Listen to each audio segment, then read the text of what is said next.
Yesu ashimwe bene data, muraho neza, mugiye kubahereza ikaze mu mwanya w'ijambo ry'Imana. Reka tubanze dusenge.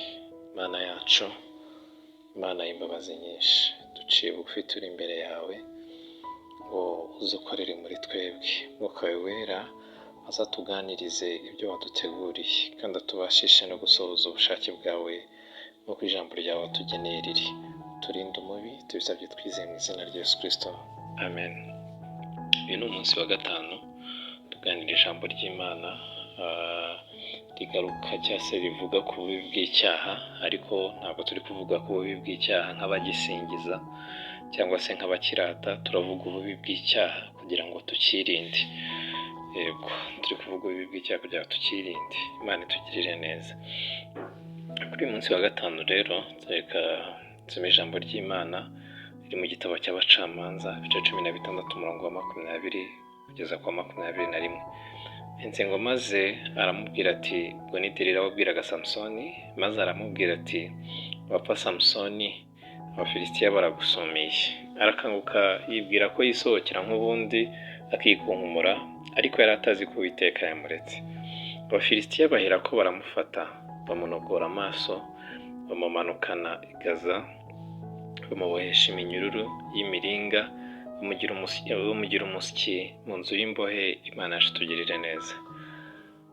Nk'uko nari mbivuze mu kanya, turimo turaganira ku bubi bw'icyaha. Hari igihe umuntu akerensa ibyaha akabikora akumva akibwira ariko ntacyo bitwaye, ariko mu by'ukuri ibyaha ni bibi. Imana itugirire neza. Samusoni rero ni umwe mu urugero rukomeye rw'umwe mu bantu bakerensa ibyaha. Mu gihe yagize igihe cyiza, aba umunyembaraga, akorera Imana, akora imirimo ikomeye, ariko mu gihe cy'intege nke ze yamenyereye ibyaha akabikora, ariko akazajya ajijishwa n'ukuntu yabonaga impano ze zikomeza gukora. Yararaga kwa maraya, akabyuka akikorera ngo inzugi z'umudugudu, akakubita ku bitugu, akagenda agakomeza akarwana intambara akanesha. Mwene data unteze amatwi muri uyu mwanya, kuba impano zakomeza gukora ntabwo bikuraho yuko icyaha ari kibi. Umuntu ashobora gusambana, ashobora kunywa inzoga, ashobora kwiba, akabaho ubuzima bw'ikinyoma, akabeshya, agakora ibyaha byose uko yishakiye, ariko impano zigakomeza zigakora, no mu nzu y'Imana agakomeza akajyamo, mu rusengero agakomeza akajyamo, ntihagire umusohora, ntihagire ubimenya.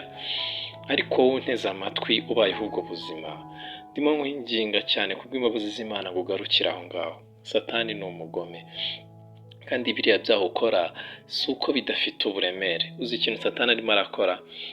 Arimo aguteza umutego ukomeye kugira ngo uzawugwemo, agufate matekwa, niko bajya bavuga mu Kinyarwanda, agufate mu buryo butazabasha no kwinyegambura. Imana itugirire neza. Samusoni rero nicyo cyaje kumubaho.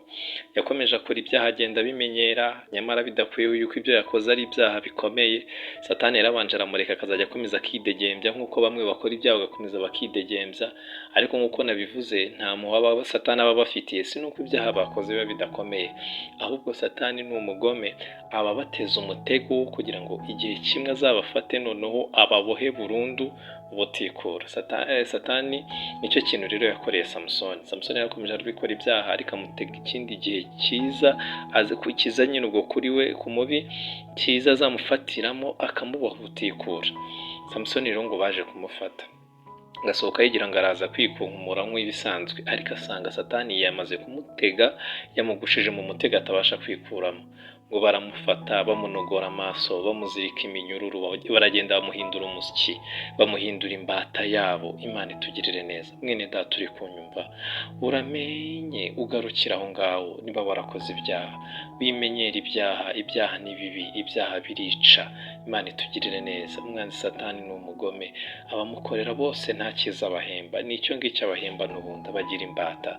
Uzi ko hari igihe umuntu amenyera icyaha agatangira akora ibyaha yita ibyoroheje, bikagenda bikura, akagera no kuri bya byaha bifite ingaruka zikomeye, kandi ntabashe kubyikuramo. Usanga umuntu yabaye imbata y'ibiyobyabwenge, yabaye imbata y'ubusambanyi n'ibindi bisa nkabyo, yabaye imbata y'ibinyoma, ntabashe kubyikuramo. Ikintu kiba cyarabiteye ni ukuba baragiye bakina n'ibyaha bakagera ahantu noneho bakagwa mu mutego wa Satani uburyo batazabasha kwikura. Nicyo cyabaye kuri Samusoni ngo ahinduka imbata yabo. N'abandi rero ni uko baba bahinduka imbata z'umubi, bagakora ibyaha, bagashayisha, bakandavura. Ariko wowe ugiriwe ubuntu bwo kunyumva muri uyu mwanya, niba wari utaragwa muri ibyo byaha, niba wari utarajya muri ubwo buzima bw'ibyaha, iri jambo rikubere nk'imbuzi, rikubere nk'icyapa kikubwira ngo stop, uramenye wimenyera icyaha. Nta cyaha gitoya kibaho, yaba kubeshya, yaba umujinya. N'umujinya nawo ni mubi. Iyo umuntu akomeje kumenyera, Satani aragenda akamuboha, noneho akamuhindura imbata y'umujinya, akamukoresha ibintu by'indengakamere, akamukoresha ibintu waba atatekereza. Uramenye ntugire icyaha umenyera, ntugire icyaha worohera. Nawe rero waba warabiguyemo, garukira aho Yesu Kristo agufitiye imbabazi nyinshi. Wihane, uhindukire, iyo minsi yo kujijwa Umwami Yesu Kristo ayikubabarire. Urakoze cyane. Yesu aduhana umugisha. Mwanga icyaha kuko icyaha ni kibi. Icyaha kirica, icyaha ni kibi cyane.